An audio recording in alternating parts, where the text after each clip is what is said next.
ajma'in, amma ba'd. Bapak-bapak, ibu-ibu, jemaah kaum muslimin secara Islam yang dimuliakan Allah, alhamdulillah kita bisa berkumpul setelah 1 bulan berlalu dari kajian berseri urgensi memahami huru-hara akhir zaman. Maka bapak-bapak, ibu-ibu, pada pertemuan kali ini kita akan melanjutkan kembali dari kajian Islam tentang huru-hara akhir zaman. Tapi sebelumnya saya ingin mereview 1 bulan yang lalu mungkin ada dari jamaah yang belum sempat untuk mendengarkan kajian ini, karena pada waktu itu kajiannya setelah sholat subuh. Sekarang dirubah menjadi maghrib, nanti mungkin sholat subuh lagi. Pada pertemuan yang lalu kita menyimpulkan bahwa mengetahui tanda-tanda kiamat adalah sangat penting. Setidak-tidaknya atau manfaat paling sedikit adalah kita tidak tergolong kepada kelompok yang tidak dapat mengambil pelajaran darinya. Itu yang pertama. Rahasianya adalah, karena ketahuilah para ikhwan wal akhwat a'azani Allah wa iyyakum, bahwa semakin banyak tanda-tanda yang terjadi, maka kiamat menjadi semakin dekat. Dan dengan demikian berarti juga bahwa fitnah-fitnah semakin banyak bermunculan. Dan telah berlalu pembahasan tentang fitnah ini. Maka inilah harus kita waspadai. Yang kedua, manfaat lainnya adalah agar kita semakin waspada, agar tidak terjebak kepada tipu daya setan dan jin, dan tipu daya setan manusia, serta bujuk rayu hawa nafsu diri kita sendiri. Rasulullah SAW sering berdoa, ya, wa na'udzubika min syururi anfusina wa min sayyiati a'malina, dalam khutbah-khutbah hajah beliau. Marilah kita berlindung kepada Allah daripada keburukan hawa nafsu kita dan kejahatan amal-amal kita. Mengingat fenomena-fenomena yang telah diprediksi oleh Nabi SAW, terutama fitnah-fitnah akhir zaman, kini telah terjadi atau sedang berlangsung. Sedangkan banyak dari kita yang tidak sadar, ikhwan sekalian, akan bahaya dari fitnah-fitnah tersebut. Sedangkan kita sedang mengalaminya. Lebih celaka lagi, kita tidak mengetahui bahwa bagaimana jalan keluarnya. Oleh karena itu berbicara tentang huru-hara akhir zaman, alangkah baiknya kalau kita berusaha untuk mengkaitkan dengan, mencari relevansinya dengan keadaan kita hidup pada hari ini. Dengan demikian kita bisa mengantisipasi, menyiapkan jalan keluar kalau ketika kita menghadapi fitnah tersebut. Ya, ikhwan sekalian, di sini saya akan sebutkan yang penting-penting saja. Ya, pertama adalah fitnah mulkan jabriyah. Ini yang berhubungan dengan kita hidup pada hari ini. Fitnah itu artinya gangguan terhadap kehidupan beragama kita, sehingga bisa membuat kita keluar dari agama ini, bisa membuat kita keluar dari agama ini atau membuat dosa-dosa besar. Kemudian fitnah lepasnya kekuasaan dari umat Islam. Kemudian fitnah peperangan duniawiyah di antara kaum muslimin. Kemudian fitnah pembunuhan, fitnah pengungsian, fitnah dunia dan kesenangannya, fitnah demokrasi, dan fitnah war on terrorism. Itu sudah disebutkan oleh Rasulullah SAW. Kemudian fitnah kesirikan yang terjadi pada umat ini, fitnah pemimpin yang lemah yang terjadi pada umat ini, fitnah perzinahan, fitnah musik dan biduan-biduan wanita, fitnah minuman keras, fitnah-fitnah yang membuka aurat bagi kaum wanita, fitnah tasyabbuh bil kuffar, menyerupai tradisi atau adat istiadat kaum di luar Islam dari kaum Yahudi dan Nasrani. Kemudian fitnah perpecahan di kalangan umat Islam yang dikenal dengan fitnah firaq. Kemudian fitnah hilangnya amanah, fitnah bencana-bencana alam, gempa bumi, fitnah munculnya nabi-nabi palsu, dan fitnah du'atun ala abwabi jahannam, para penyeru-penyeru ke neraka jahannam. Sebenarnya masih banyak lagi, tetapi dalam kajian ini kita mengambil sebagian kecil saja yang ada relevansinya dengan kekinian. Ikhwan fillah, lahwat azani Allah wa yakum. Kalau dilihat, maka kita sekarang akan buka salah satu saja, yaitu fitnah mulkan jabriyah. Rasulullah SAW bersabda di dalam hadis riwayat Ahmad dan At-Tayalis Al-Haytami dalam Majmu' Az-Zawaid, dia berkata diriwayatkan oleh Ahmad, Al-Bazzar atau Brani, sebagiannya dalam Al-Mujam Al-Awsat, dan para perawinya adalah thiqah. Ini juga disebutkan oleh Al-Albani dalam silsilah Al-Hadits As-Shahihah nomor 5. Rasulullah SAW berkata, takunun nubuwah bikum ma sya'allahu an takuna, thumma yaqauha idza syaa'a yarfa'aha, thumma takunu khilafatun ala minhajil nubuwah, fatakunu ma sya'allahu an takuna, thumma yarfa'uha idza syaa'a Allahu an yarfa'aha, thumma takunu mulkan 'adhan wa yakunu ma sya'allahu an yakuna, thumma yarfa'uha idza syaa'a yarfa'aha, thumma takunu mulkan jabriyatan fatakunu ma sya'allahu an takuna, thumma yarfa'uha idza syaa'a yarfa'aha, thumma takunu khilafatan 'ala minhajin nubuwah, thumma sakat. Beliau mengatakan yang maknanya adalah masa kenabian akan berlangsung di tengah-tengah kalian selama masa yang dikehendaki Allah. Kemudian Allah akan mengangkatnya jika Ia telah menghendakinya. Kemudian akan berlangsung masa kekhilafahan yang sesuai dengan jalan yang dicontohkan oleh Nabi selama masa yang dikehendaki oleh Allah. Kemudian Allah akan mengangkatnya jika Ia telah menghendakinya. Kemudian akan berlangsung masa kekuasaan para raja yang menggigit selama masa yang dikehendaki Allah. Kemudian Allah akan mengangkatnya jika Ia telah menghendakinya. Kemudian akan berlangsung masa kekuasaan para raja yang memaksa atau diktator selama masa yang dikehendaki oleh Allah. Kemudian Allah akan mengangkatnya jika Ia telah menghendakinya. Kemudian akan berlangsung masa kekhilafahan yang sesuai dengan jalan yang dicontohkan oleh Nabi. Kemudian beliau dari hadis yang mulia ini ada 5 fase perjalanan para pemimpin umat Islam dan corak-coraknya sepanjang sejarah umat Islam dari masa awal sampai pada akhirnya. Masa pertama sekali adalah kepemimpinan Rasulullah SAW, kepemimpinan yang penuh dengan hikmah dan kebijaksanaan berdasarkan wahyu ilahi. Selama 23 tahun Rasulullah memimpin umat ini, umat terbaik zaman salafus saleh. Kemudian wafatlah Rasulullah dan diangkat masa itu. Maka kemudian kaum muslimin berada dengan kehendak Allah pada masa selanjutnya, khilafah ala minhajin nubuwah, kepemimpinan yang mengikuti jejak-jejak kenabian, mengikuti teladan Rasulullah SAW dengan Al-Quran dan Sunnah Nabi SAW. Berlangsung 30 tahun masa itu. Kemudian diangkatlah masa itu dengan terbunuhnya Ali bin Abi Thalib, pemimpin yang bijaksana yang di akhir masa kekhalifahan tersebut. Maka kemudian kaum muslimin berada pada masa yang sangat lama sekali, lebih kurang 1300 tahun, dipimpin oleh kepemimpinan umat Islam dengan corak mulkan aldon. Rasulullah mensifatkan pemimpin tersebut pada umumnya dengan mulkan aldon, kerajaan yang menggigit.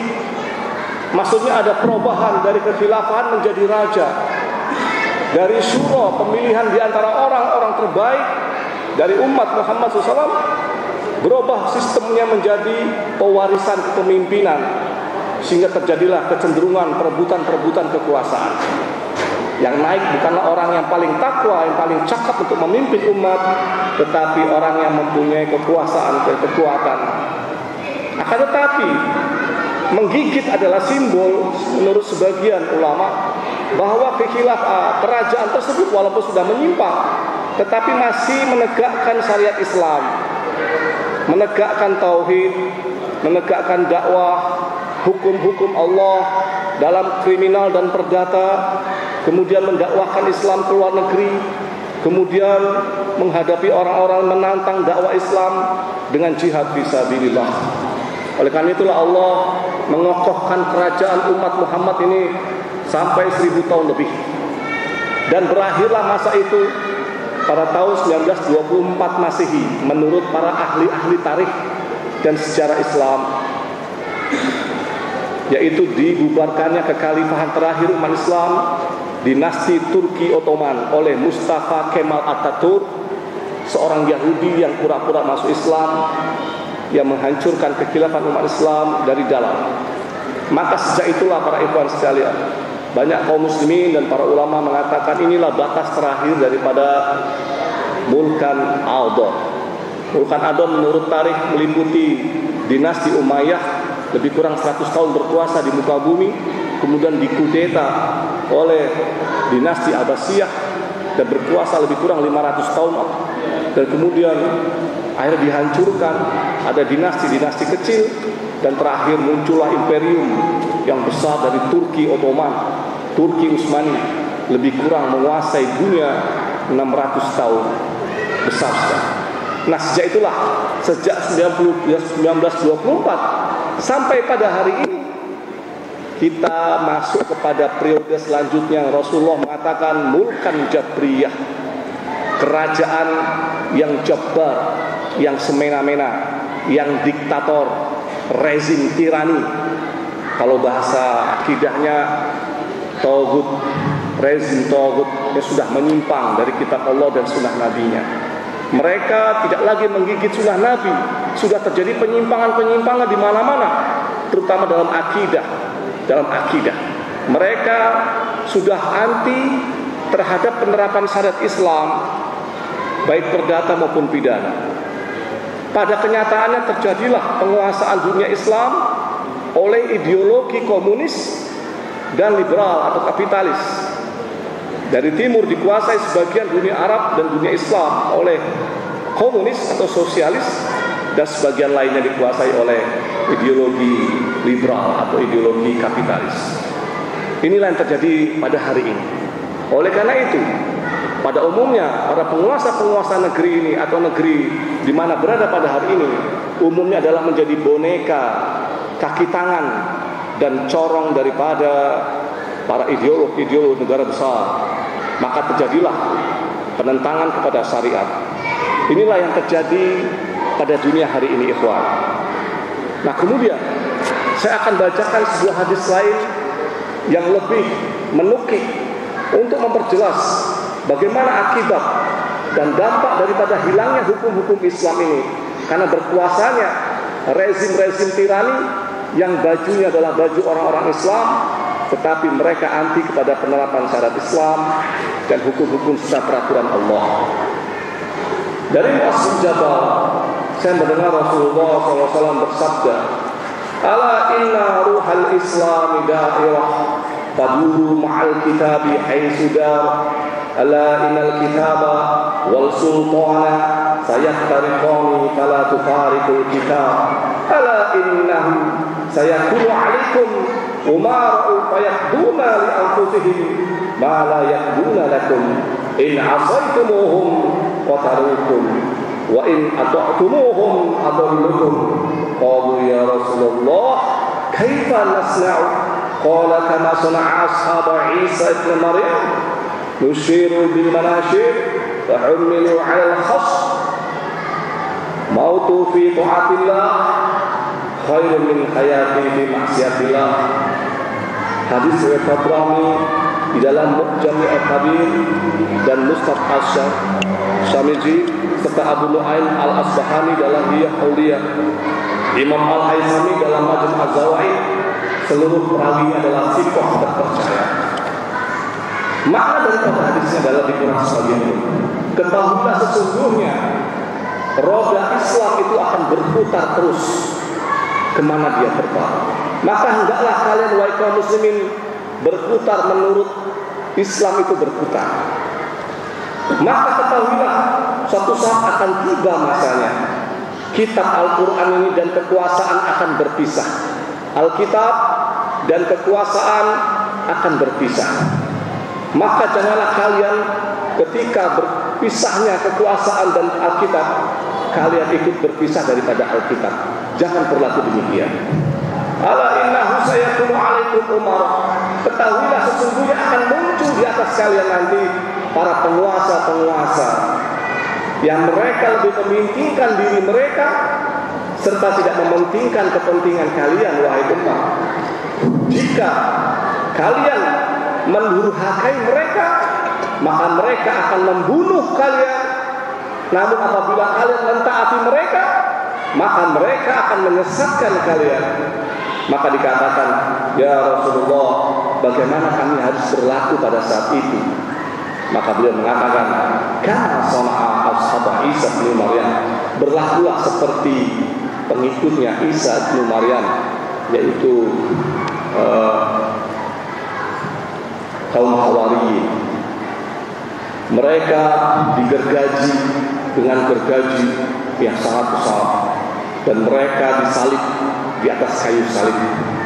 Maka kematian dalam mentaati Allah pada saat itu lebih baik daripada kehidupan tetapi dalam maksiat kepada Allah.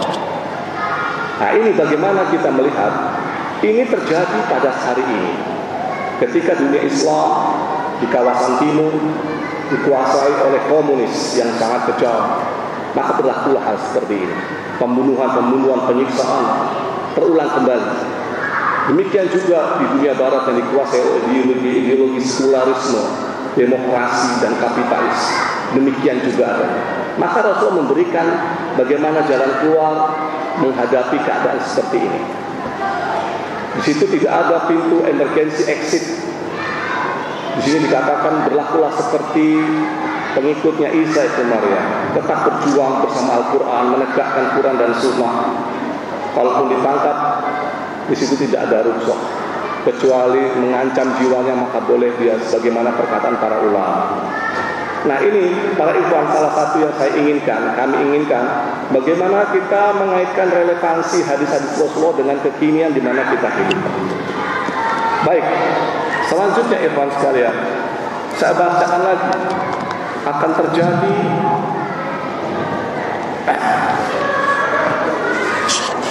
fitnah peperangan duniawi. Ya, di sini hadisnya adalah diriwayatkan oleh Abu Musa al-Ash'ari. Dia berkata, inna baina yaday sa'ah fitanan kaqita'il lail mudlim yusbihu ar-rajulu fiha mu'minan wa yumsi kafiran wa yumsi mu'minan wa yusbihu kafiran. Al-qa'ilu fiha khairun minal qa'im wal qa'imu fiha khairun minal mashi wal mashi fiha khairun minas sa'i. Fakassiru qisiyakum wa qatti'u awtarakum wadribu bisuyufikumul hijarah fa in dukhila ala ahadikum falyakun kafir ibn Adam. Hadis ini diriwayatkan oleh Musnad Ahmad, kemudian kitab Aunul Ma'bad Syarah Sunan Abi Daud dan lain-lainnya. Ikhwan sekalian, maknanya adalah lebih kurang sebagai berikut. Sesungguhnya sebelum terjadinya hari kiamat akan timbul berbagai huru-hara bagaikan sepotong malam yang gelap gulita. Pada pagi hari seseorang masih beriman, tetapi pada pagi hari, sore harinya sudah menjadi kafir. Pada saat itu orang yang duduk lebih baik daripada orang yang berdiri. Orang yang berdiri lebih daripada orang yang berjalan. Orang yang berjalan lebih baik daripada orang yang berlari. Karena itu, pecahkanlah kekerasanmu, potonglah tali busurmu, dan pukulkanlah pedangmu ke batu. Yakni jangan kamu gunakan untuk memukul atau membunuh manusia. Jika salah seorang di antara kamu terlibat dalam urusan huru-hara itu, maka hendaklah ia bersikap seperti sikap terbaik dari dua orang putra Adam, yakni bersikap seperti Habil, jangan seperti Qabil. Ini maksudnya adalah terjadi fitnah berupa perang saudara. Perang saudara terjadinya adalah sejak zaman dahulu sampai hari ini. Tetapi puncaknya adalah pada zaman-zaman kini kita berada. Masalah-masalah duniawi, masalah emas, masalah minyak bumi, masalah perdagangan, masalah-masalah yang bukan karena sebab-sebab alamiah, tetapi karena masalah-masalah dunia. Maka ketika terjadi fitnah ini berkobar di antara kaum muslimin, Rasulullah memberikan jalan keluar minimal. Jalan keluar minimalnya apa? Lepaskan pedang-pedang kalian, masuk ke rumah, jangan mengikuti fitnah itu. Apakah itu berupa misalnya kewajiban militer untuk bela negara, seperti sekarang misalnya perang antara Kesultanan Sulu dengan Malaysia, sama-sama umat Islam, tapi masalah pulau kan Pak, masalah pulau, masalah sejarah, ini masalah duniawi. Rasulullah udah ngasih tahu ini jalan keluarnya, jangan membunuh sesama kaum muslimin. Keluar, lempar pedang-pedang kalian, pecahkan kekerasan hati kalian, putuskan tali busur panah. Apabila kalian terlibat, terpaksa dalam fitnah itu, misalnya tentara-tentara Islam yang paham masalah ini, ayat ini atau hadis ini, dipaksa dia untuk, maka hendaklah dia berlaku seperti Habil, jangan seperti Kabil. Kenapa? Habil ini mau dibunuh sama Kabil, tetapi dia tidak mau membalas, dia biarkan dirinya dibunuh. Itu sikap terbaik pada saat terjadi fitnah. Nah, kalau kita tidak mengerti bagaimana mempelajari Islam, sunnah ini, kabar-kabar Rasulullah, dan jalan keluarnya, kita akan terjebak, kita akan tersesat di dalam kubangan arus atau poros fitnah itu yang tidak akan selesai-selesai. Oleh karena itulah menjadi sangat urgen sekali mempelajari fitnah-fitnah huru-hara akhir zaman. Karena Rasulullah mengatakan sebagai penutup daripada ceramah kita, wa inna ummatakum ju'ila afiyatuha fi awaliha wa sayusibu akhiraha bala'un wa tunkiruna.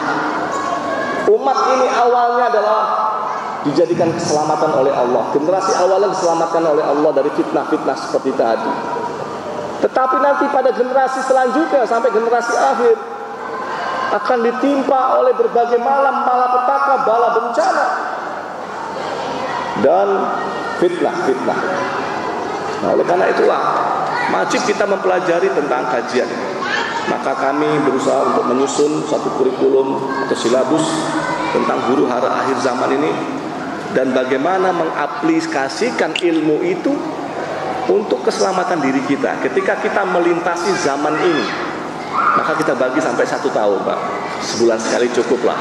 Mudah-mudahan dengan harapan kita bisa mempersiapkan diri, mengantisipasi, bahkan lebih dari itu, kita bisa merancang masa depan untuk menghadapi apa yang sudah Rasulullah sabdakan tentang masa depan.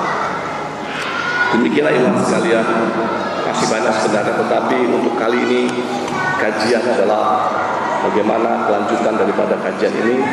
Kita berikan contoh-contoh tentang fitnah-fitnah yang terjadi pada hari ini. Yang fitnah itu sanggup menggugurkan iman daripada diri kita. Apakah karena sebab perang yang tadinya dikatakan orang beriman pada pagi hari, sore hari sudah menjadi kafir gara-gara perang saudara. Oleh karena itu ikhwan sekalian, wajib bagi kita mempersiapkan diri dengan sebaik-baiknya. Di samping kita mempelajari ilmu Islam ini, juga ilmu-ilmu lainnya. Maka apa yang harus kita lakukan setelah mengetahui fitnah-fitnah yang mengerikan di atas? Ini adalah sebagai penutup pada pagi hari, pada petang hari ini.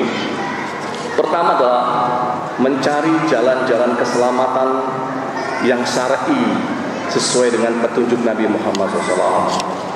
Yang kedua, menuntut ilmu syar'i juga secara ikhlas, mengobati kebodohan diri kita. Yang ketiga, mengamalkannya juga dengan ikhlas. Yang keempat, menjauhi jalan-jalan dan kelompok-kelompok sesat dan binasa. Bagaimana caranya? Ya dari ilmu tadi kita mengetahui apa yang akan terjadi. Kemudian kita mendekati para ulama-ulama rabbani, ulama-ulama yang soleh, dan juga bersama jamaah. Ini diantara adalah jamaah seperti ini, ya.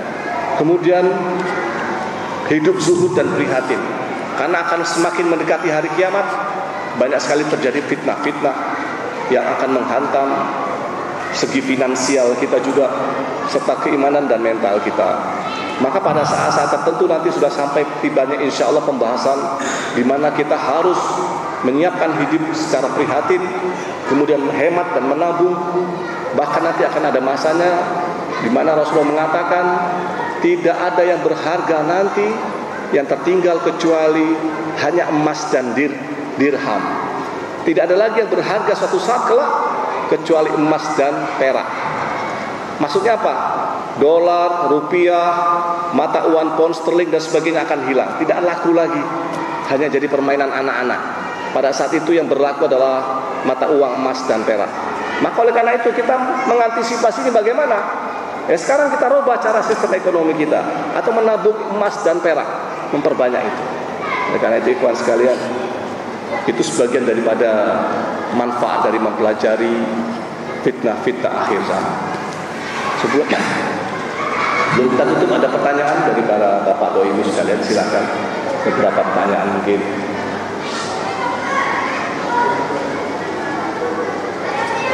Ya.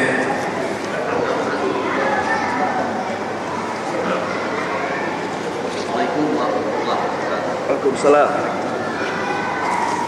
Ada 3 orang kalian selalu menjadi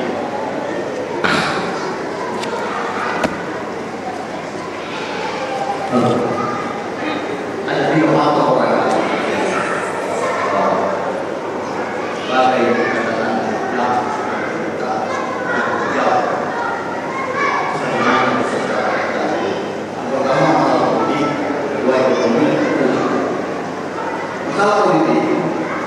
ini perspektif Indonesia tidak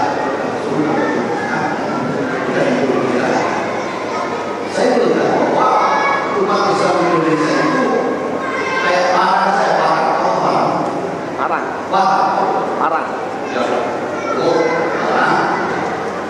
yang berseberangan dengan Islam mereka pilih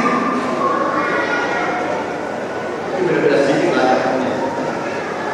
Tetapi fungsinya beda. Kalau parang itu juga merupakan setelah digunakan buahnya atau gimana setelah ubah dari berbeda lagi. Nanti itu juga ternyata yang menentukan.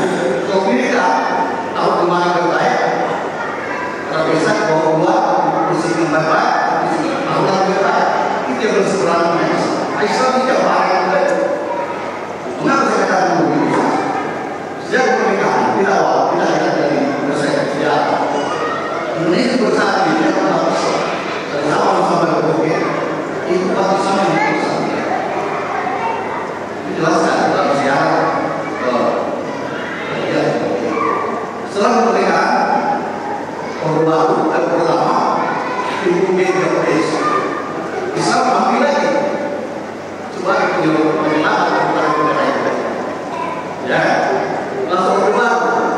Bahasa berubah. Siapa yang berteriak-teriak? Ya, yang berteriak di DPR itu Allah Akbar bisa lagi. Sekarang reformasi apa peranan besar? Oh, dipikirkan lagi. Ini yang salah siapa juga yang berarti kita juga yang salah. Kenapa kita mengambil uang makan yang sebesar-besarnya dalam negara seperti ini? Ini demokrasi mestinya bebas. Siapa saja boleh. Ternyata bebas besar kelihatannya partai ekonomi yang bernama Islam ini katakan kau terlibat juga dalam urusan yang kepentingan pribadi dan keluarga sendiri. Itu dari perspektif yang berkaitan dengan dunia. Secara demokrasi siapa banyak duit banyak orang. Dan itu sangat berbahaya. Ini sangat berbahaya. Apa kita Indonesia dalam Islam? Jadi ini yang berkuasa harus punya rasa kamu dan harus ada berbahaya. Kalau tidak, ini akan berbahaya. Yang kedua, mengenai ekonomi. Indonesia ini ekonomi dikuasai oleh orang muslim. Contohnya, ketika dulu ada isu bahwa Indomie mengandung lemak itu berjualan kandung sampai ke bawah. Artinya siapa? Konsumennya berarti muslim kan? Karena Indo, andai kata kamu muslim yang lain, tapi kalau muslim yang paling dikasih apa namanya mengkonsumsi dan itu, berarti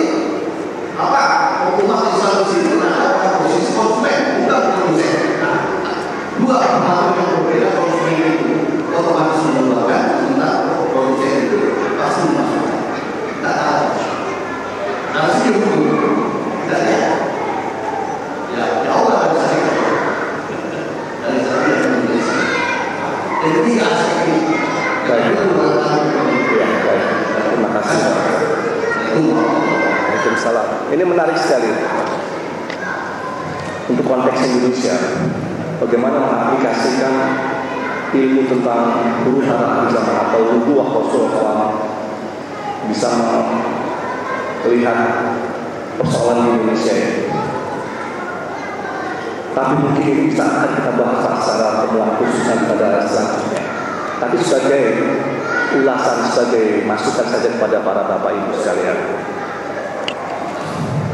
ketahuilah bahwa negara kita ini bukan negara demokrasi.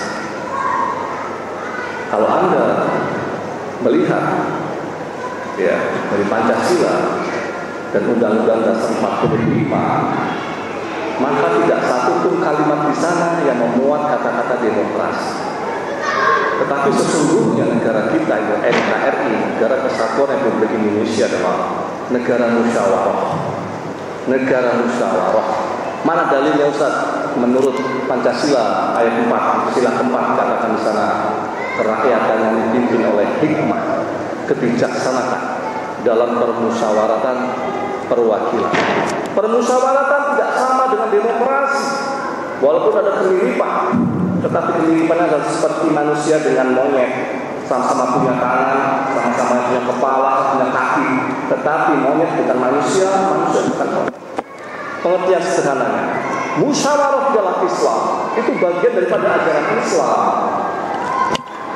Yang kedua, musyawarah dianjurkan di dalam keluarga, di dalam kenegaraan, dan di dalam merupakan identiti daripada umat Islam. Yang ketiga, musyawarah dilakukan ketika sudah tidak ada lagi ayat-ayat atau hadis-hadis yang membicarakan persoalan umat Islam. Oleh karena itulah baru dimusyawarahkan. Misalnya persoalan lampu lalu lintas, bayi aborsi, kemudian yang lainnya persoalan seperti bank. Nah itu nggak ada dulu pada masa itu. Oleh karena itu dimusyawarahkan. Ini yang keempat, yang kelima.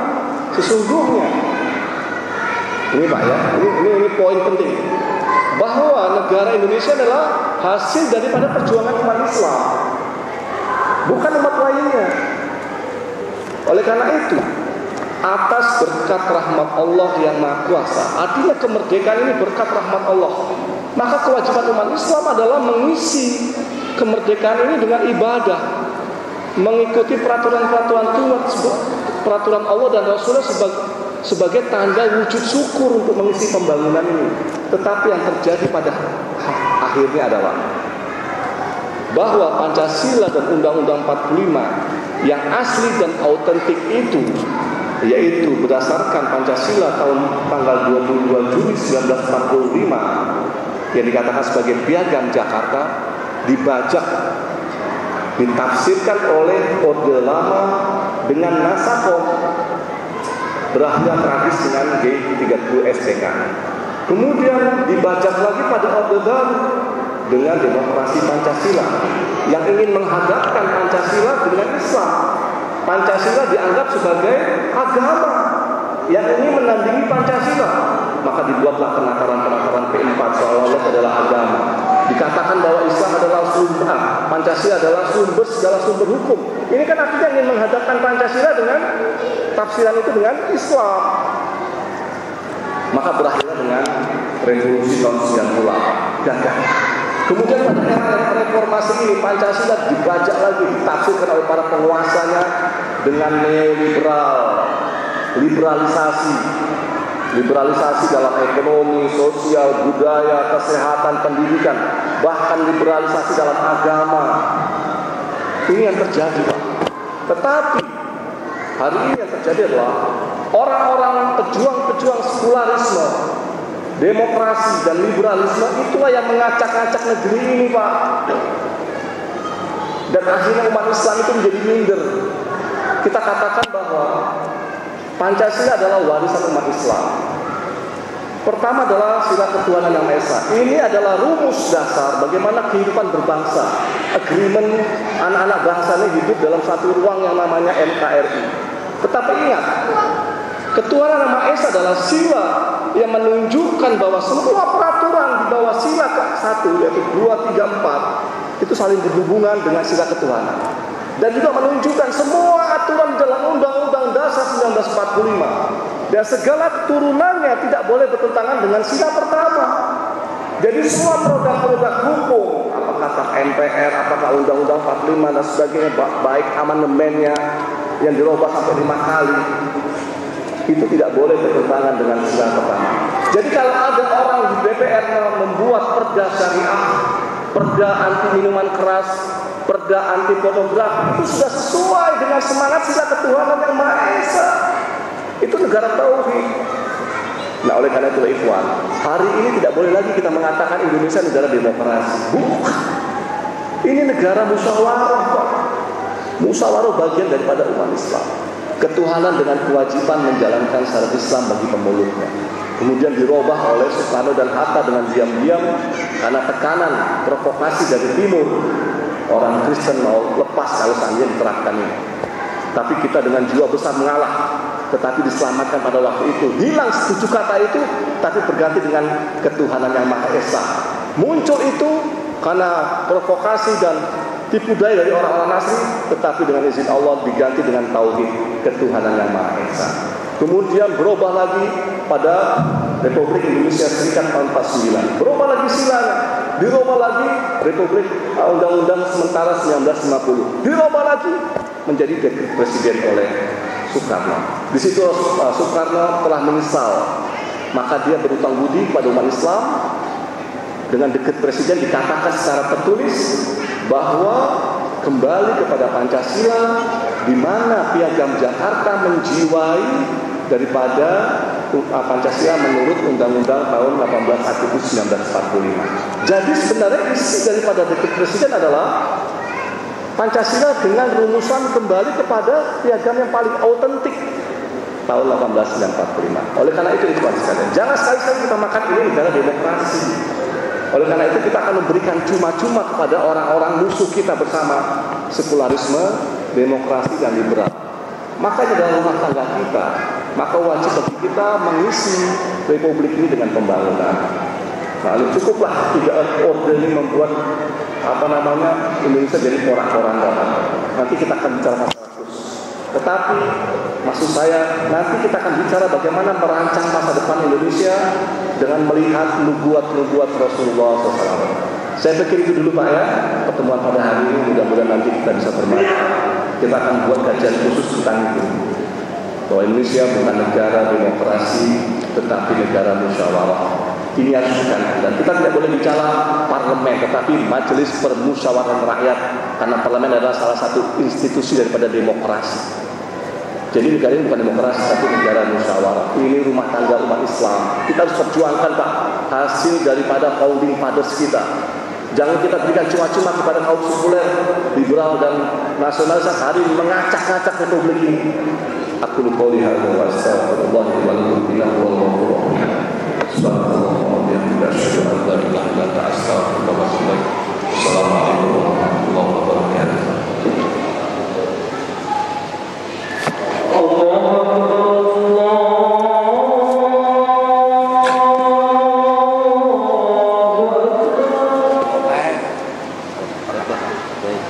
Allah